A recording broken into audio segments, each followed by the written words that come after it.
Gelaran besar kembali digelar oleh Badan Pemulihan Aset Kejaksaan RI, yang resmi membuka BPA Fair 2026 sebagai ajang lelang barang rampasan negara terbesar dalam satu periode. Sebanyak 308 aset dalam 245 lot dilepas ke publik secara terbuka dan akuntabel, mulai dari properti hingga aset bernilai tinggi, sebagai bagian dari upaya pemulihan kerugian negara dan optimalisasi aset hasil sitaan. Kepala BPA Kuntadi menegaskan bahwa rendahnya pemahaman masyarakat soal mekanisme lelang selama ini menjadi tantangan utama, sehingga BPA Fair dibuka luas untuk meningkatkan transparansi dan partisipasi publik. Antusiasme pun tinggi, dengan ratusan ribu pengunjung daring, ribuan pendaftar, hingga aset yang sudah terjual jauh di atas harga limit, menandai besarnya minat masyarakat dalam lelang terbuka yang digelar oleh Kejaksaan RI ini.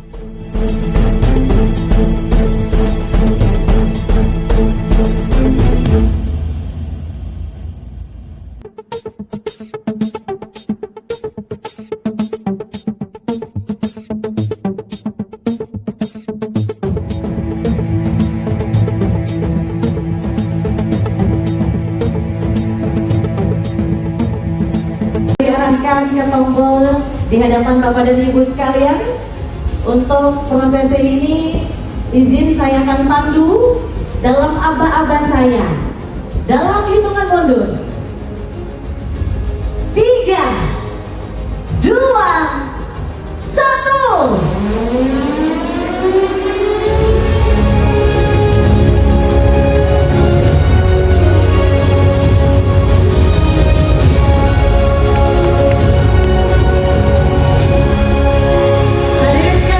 Kegiatan BPA Fair 2026 resmi dibuka.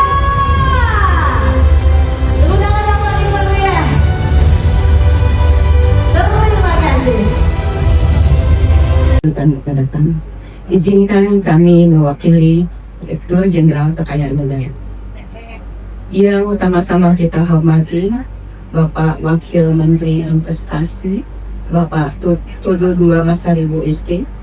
Yang sama-sama kita hormati Kepala BPA Kejaksaan Agung Republik Indonesia, Bapak Dr. Kuntadi SHMH.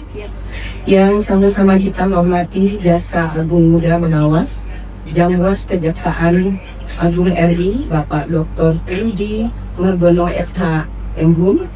Yang kami hormati Kepala Pusat Penerangan Hukum, Kapuspenkum Kejaksaan Agung Republik Indonesia, Bapak Anang Supriyanta SHMH. Pasca saling serang antara Iran dan Amerika Serikat, satelit NASA mendeteksi beberapa titik kebakaran di Selat Hormuz.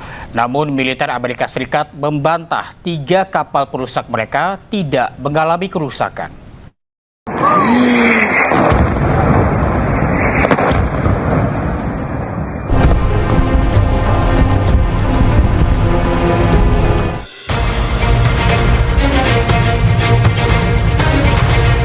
Pasca memanas antara Iran dan Amerika Serikat, satelit NASA mendeteksi ada beberapa titik kebakaran di Selat Hormuz. Namun pihak militer Amerika Serikat membantah, meski 3 kapal perusak diserang Iran menggunakan rudal dan drone, kapal AS tidak mengalami kerusakan.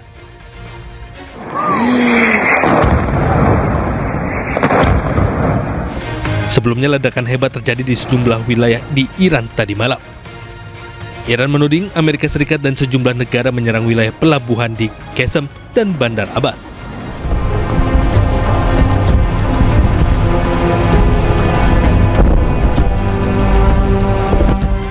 Iran melancarkan serangan balasan dan menargetkan 2 kapal perang dan 1 kapal induk milik Amerika Serikat.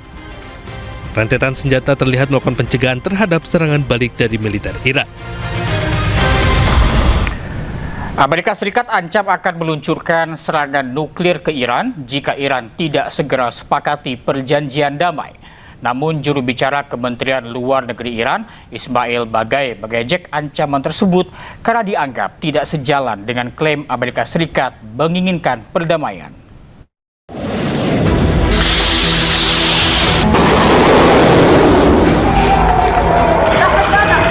Ketegangan di Timur Tengah belum juga mereda meski sudah melewati tahap negosiasi antara Amerika Serikat dan Iran di Islamabad pada bulan April lalu. Hingga kini Amerika Serikat dan Iran belum mencapai kesepakatan damai. Presiden AS Donald Trump memperingatkan Iran untuk segera menandatangani perjanjian damai dan mengancam jika tidak segera dilakukan maka Iran akan mendapatkan serangan besar dari Amerika Serikat. Yeah, it is. They trifled with us today. We blew them away. They trifled. I call that a trifle. I'll let you know when there's no ceasefire. You won't have to know. If there's no ceasefire, you're not going to have to know. You're just going to have to look at one big glow coming out of Iran. And they better sign their agreement fast. Juru bicara Kementerian Luar Negeri Iran, Esmail Bagei, mengejek ancaman serangan nuklir AS terhadap Iran. Melalui akun resmi media sosial X-nya, Bagei mengatakan bahwa ancaman tersebut aneh. Lantaran Amerika Serikat mengklaim menginginkan perdamaian, namun solusi yang ditawarkan justru sebuah ancaman serangan.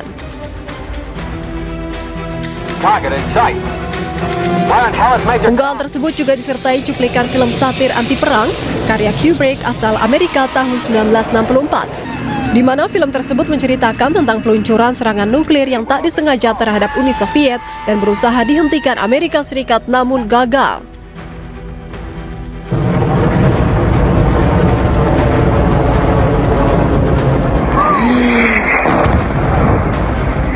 Diketahui kini Amerika dan Iran mulai saling serang. Di tengah gencatan senjata, AS kembali menyerang Iran.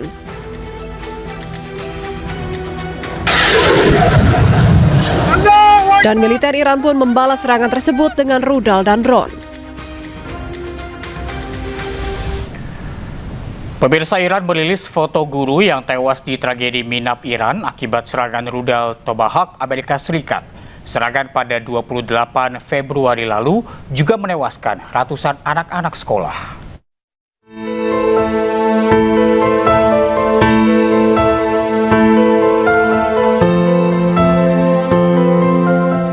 Iran merilis 26 foto guru yang tewas akibat pasca serangan Amerika Serikat dan Israel di Minab pada 28 Februari lalu. Pada serangan itu, tak hanya menewaskan guru, namun juga menewaskan ratusan anak-anak sekolah dasar. Namun Amerika Serikat membantah tuduhan Iran atas serangan yang dilancarkan ke sekolahan menggunakan rudal, Tomahawk, hingga ratusan anak tewas. Sampai saat ini, kasus serangan yang diduga didalangi Amerika Serikat dan Israel tak ada kejelasan. Iran belum memberikan balasan atas proposal yang diajukan Amerika Serikat. Pengamat Timur Tengah Hasibullah Satrawi menilai hal ini kembali menegaskan kegagalan diplomasi Amerika Serikat. Di hari ke-33 dari gencatan senjata ini, yang bisa kita sampaikan bahwa per hari ini, jam ini, Iran belum memberikan balasan atas proposal 14 poin yang telah disampaikan oleh Trump, yang juga telah dikawal dengan berbagai macam serangan, termasuk yang disampaikan oleh Mbak Lista tadi, upaya-upaya provokasi dan serangan yang dilakukan di Selat Hormuz, sehingga dalam 3 hari terakhir mengalami eskalasi dan bahkan jatuh korban dari pihak Iran. Nah, persoalannya ini sudah jatuh tempo kalau berdasarkan deadline yang disampaikan oleh Donald Trump, itu diharapkan balasan Iran atas proposalnya maksimal hari Sabtu terakhir. Nah, sekarang kurang lebih sudah jam 4 kurang 10 menit waktu Amerika di hari Minggu, artinya sudah melewati batas yang telah disampaikan oleh Donald Trump. Mestinya kalau konsisten dengan apa yang disampaikan, maka Iran sudah mendapatkan serangan yang besar, yang dikatakan jauh lebih besar daripada serangan-serangan yang terjadi sebelumnya.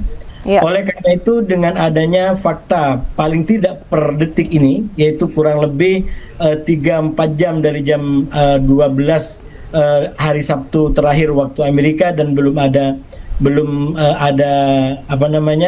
realisasi daripada ancaman yang dilakukan, maka ini yang saya bilang membuat diplomasi Amerika, terutama yang semenjak tanggal 1 Mei yang saya kategorikan sebagai fase ke-6, di mana berupaya untuk memberikan daya kembali, terutama setelah mungkin Donald Trump dengan timnya merasa terbebas dari ancaman 60 hari dari wewenang perang yang diberikan oleh Undang-Undang 73. Kita melihat adanya kayak semacam upaya peningkatan dan memberikan power kembali kepada diplomasi Amerika dengan cara memberikan ultimatum dan serangan-serangan kembali.